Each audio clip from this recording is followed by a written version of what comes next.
أعوذ بالله من الشيطان الرجيم أتأمرون الناس بالبر وتنسون أنفسكم وأنتم تتلون الكتاب أفلا تعقلون رب اشرح لي صدري ويسر لي أمري واحلل عقدة من لساني يفقه قولي فالحمد لله والصلاة والسلام على رسول الله وعلى آله وصحبه أجمعين. Assalamu alaikum, Quran Weekly. Today in the 44th ayah of Surah Al-Baqarah, from it I wanted to share just a couple of small points with you.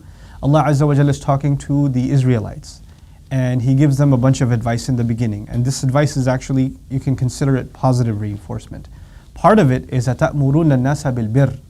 Do you tell people or command people or suggest people to do good things or to goodness? وَتَنْسَوْنَ أَنفُسَكُمْ. While at the same time you neglect or forget yourselves.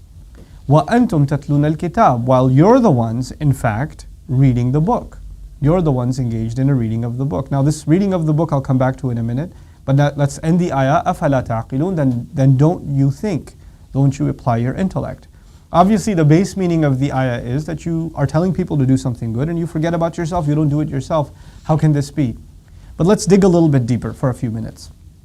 First and foremost, Allah Azza wa Jal adds the irony, وَأَنْتُمْ تَتْلُونَ الْكِتَابِ. You're the ones reading the book.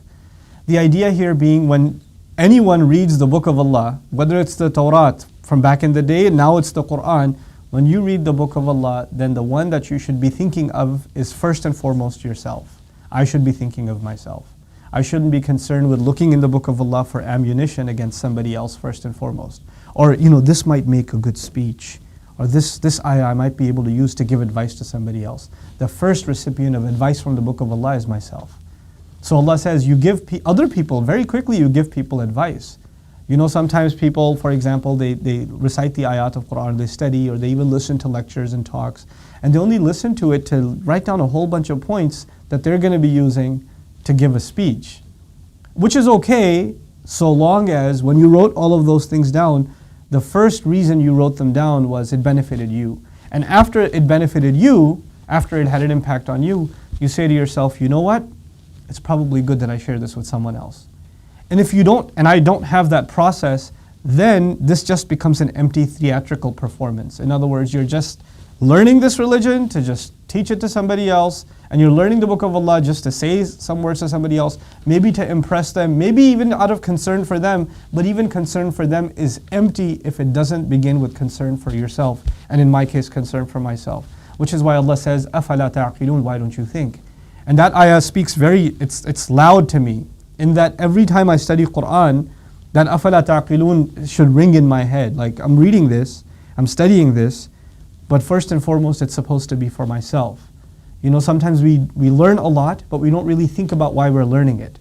And we have to remind ourselves and refresh in ourselves that we're learning this, every single word of it, every single ayah, every single hadith of Rasulullah sallallahu alaihi wasallam, for one purpose and one purpose alone. First and foremost, to benefit our own selves, and then anybody else. أَتَأْمُرُونَ النَّاسَ بِالْبِرِّ وَتَنْسَوْنَ أَنفُسَكُمْ. Last bit of advice on this ayah, just a reflection, is not just about the individual, it's actually even about us as a people, meaning us as an ummah, the entire Muslim community.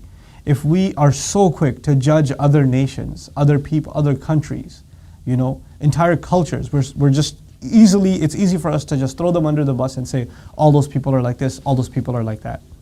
And it's very interesting that we do that and we don't really take the same level of scrutiny and point it at our own selves. Interestingly enough, I've even seen when Muslims talk about themselves, they say, well, we've been influenced by the kuffar, that's why we're so bad. Their negative influence has hit us. You can't blame others for your corruption. You and we are responsible for how we carry ourselves before Allah, and we're not going to be able to turn to anybody else or point at anybody else before Allah and say, you know what, Ya Allah, it's not our fault, it's their fault, they corrupted us. That's not going to fly before Allah Azza wa Jal. So I pray that as individuals we learn to be introspective when we study the Quran, and even as a people, as a culture, we learn to be introspective when we engage the book of Allah, and it makes us truly think about what the priorities are. Barakallahu li wa lakum. Assalamu alaikum wa rahmatullahi wa barakatuh. Assalamu alaikum everyone. If you benefited from these reminders, please support Quran Weekly by clicking the link below.